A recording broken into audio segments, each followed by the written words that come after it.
भारतीय मुद्रा कहें या इंडियन करेंसी या फिर पैसा रुपया, दिखने में सब सिर्फ एक पेपर के जैसे ही हैं। लेकिन आज के समय में देश का सारा कारोबार इसी पर टिका हुआ है। और ये कहना भी कहीं ना कहीं बिल्कुल सही होगा कि आपकी हमारी जिंदगी भी पूरी तरह से इन्हीं नोटों के कागजी फ्लेवर से ही चल रही है। आगे का तो पता नहीं, लेकिन आज की सच्चाई तो यही है कि आम से दिखने वाले नोटों की मार्केट में वैल्यू काफी ज्यादा होती है। इसीलिए इन्हें जिस तरह से बनाया जाता है वो तरीका अपने आप में बहुत खास होता है।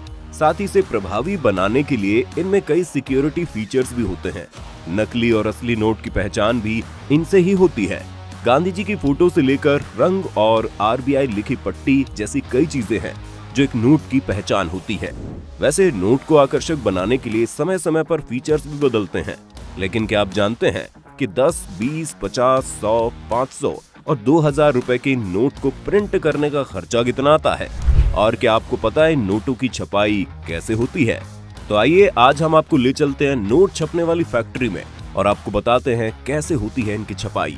बने रहिए हमारे साथ इस वीडियो के अंत तक। आइए पहले आपको बताते हैं कौन सा नोट छापने में कितना खर्चा आता है। तो बात सबसे बड़े से शुरू करते हैं। गुलाबी रंग का खूबसूरत सा दिखने वाला 2000 रुपए का नोट, जिसे छापने में औसतन 4 रुपए का खर्च आता है। अब आप सोचिए 4 रुपए की छपाई वाला ये नोट 2000 रुपए कैसे दे देता है? आप हमें कमेंट करके बता सकते हैं। अब बारी आती है 500 की, जिसे छापने में करीब 2 रुपए 65 पैसे का खर्च आता है। 200 के नोट पर 2 रुपए 48 पैसे का खर्च, 100 रुपए के नोट पर 1 रुपए 51 पैसे का खर्च, 50 रुपए के लिए 1 रुपए 22 पैसे और 10 और 20 रुपए के लिए औसतन 1 रुपए का खर्चा आता है।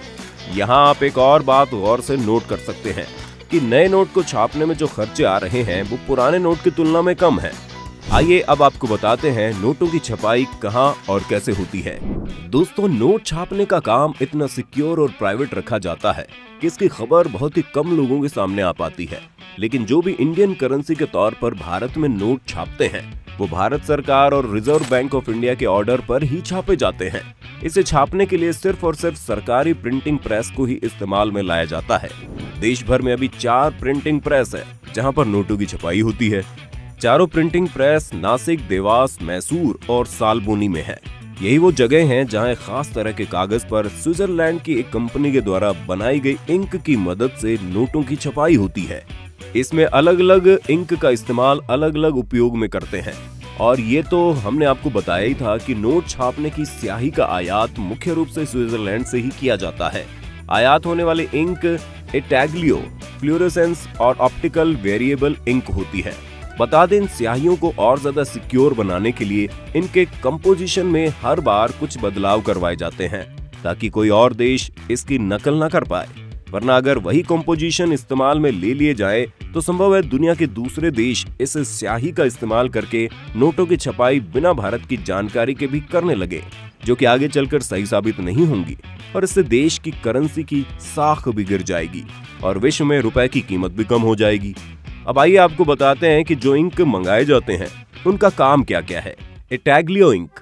अगर भारत के नोट की सबसे बड़ी पहचान की बात करें तो इस समय बच्चा बच्चा ये जानता है कि गांधी जी की तस्वीर वाला कागज का वो रेक्टेंगल टुकड़ा ही नोट है जिसमें सबसे ज्यादा इंपॉर्टेंट है गांधी जी की तस्वीर। तो दोस्तों, इंटेग्लियो इंक का इस्तेमाल सिर्फ और सिर्फ गांधी जी की वही मुस्कुराती हुई तस्वीर को बनाने में किया जाता है। Fluorescence ink. अब आता है वो जिसके बिना नोट को दुकान से लेकर बैंक तक कहीं मान्यता नहीं मिलती और इसी की मदद से नोटों को ट्रैक भी किया जाता है। जी हाँ, हम बात कर रहे हैं नोटों पर छपने वाले यूनिक नंबर की, जिसे आइडेंटिटी ऑफ करेंसी कहते हैं। तो फ्लोरेसेंस इंक का इस्तेमाल इन्हीं यूनिक नंबर को छापने में किया जाता है, यानी नोट के नंबर पैनल की छपाई के लिए इस इंक का उपयोग किया जाता है। Optical variable ink. अब नोट को और ऑथेंटिक बनाने के लिए ऑप्टिकल वेरिएबल इंक का इस्तेमाल करते हैं ताकि कोई और इस नोट की कॉपी करके पैसे न कमा सके। इंक के बाद अब अगर बात करें सबसे मेन चीज की तो वो है नोट छापने के लिए इस्तेमाल में आने वाला कागज, जो बेहद खास होता है। कागज के मैन्युफैक्चरिंग को समझे तो पूरी दुनिया में इस तरह के पेपर बनाने वाले 4 देश मौजूद है, जिसे बनाने के लिए एक आधुनिक मशीन का उपयोग किया जाता है जिसके बारे में बहुत अधिक जानकारी लोगों तक नहीं पहुंच पाई है। विदेशों के साथ साथ अपने देश में भी मध्य प्रदेश के होशंगाबाद और महाराष्ट्र से भी इस कागज की मैन्युफैक्चरिंग होती है। बता दें कि इन कागजों को बनाने में खास किस्म का कॉटन भी इस्तेमाल करते हैं। इसके बाद इंक और कॉटन दोनों को सरकारी प्रिंटिंग प्रेस में भेज देते हैं, जहां दोनों चीजों को प्री बिल्ट डिजाइन के हिसाब से पहले एडजस्ट करते हैं और फिर इन्हें प्रिंटिंग मशीन में डालकर छपने के लिए छोड़ देते हैं। कुछ ही समय में जितने नोट छापने का आदेश होता है उतने नोट छप जाते हैं, जिसे फिर उनके सीरियल नंबर की मदद से क्रॉस चेक करके इकट्ठा कर लेते हैं और फिर इन्हें गड्डियों की शक्ल में डालकर रिजर्व बैंक के ऑफिस में जमा करवा देते हैं।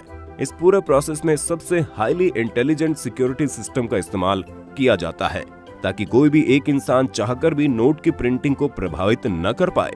फिर सारे नोटों को रिजर्व बैंक के अलग अलग ऑफिसेज में भेज दिया जाता है। देश में अलग अलग जगहों पर रिजर्व बैंक के कुल 18 ऑफिसेज हैं। इसके बाद इन बैंकों से ये नोट डिस्ट्रीब्यूशन के हिसाब से बाकी सारे बैंकों में भेजे जाते हैं। दोस्तों, आज भी देश में नोटों की छपाई के बारे में पूरी जानकारी किसी के पास नहीं है, और अगर हो भी जाती है तो वो भी किसी काम की नहीं, क्योंकि रिजर्व बैंक बहुत कम समय में पूरे प्रिंटिंग प्रोसेस को चेंज करता रहता है। इसीलिए जितनी भी संभव जानकारियां उपलब्ध थी उसे इकट्ठा करके आपके लिए आज के वीडियो में हम लेकर आए हैं। आशा करते हैं आपको इस वीडियो से नोटों की छपाई का काफी सारा हिस्सा समझ में आ गया होगा। आपको क्या लगता है, आने वाले समय में क्या नोट का प्रोडक्शन उतना ही होगा, या देश इतना ज्यादा डिजिटल पेमेंट पर आ जाएगा कि नोट की छपाई कम कर दी जाएगी? आप अपनी राय हमें कमेंट करके बता सकते हैं। अगर आज की वीडियो आपको पसंद आई तो इसे लाइक करने के साथ साथ अपने दोस्तों और रिश्तेदारों के साथ शेयर जरूर कर दें। अगर आप ये वीडियो YouTube पर देख रहे हैं तो चैनल को सब्सक्राइब करके बेल आइकन दबा दें, और अगर Facebook पर आप ये वीडियो देख रहे हैं तो Facebook पेज को जल्दी से लाइक कर दें। फिलहाल के लिए इतना ही। अभी के लिए हमें दीजिए इजाजत। आपसे मुलाकात होगी अगली वीडियो में। शुक्रिया।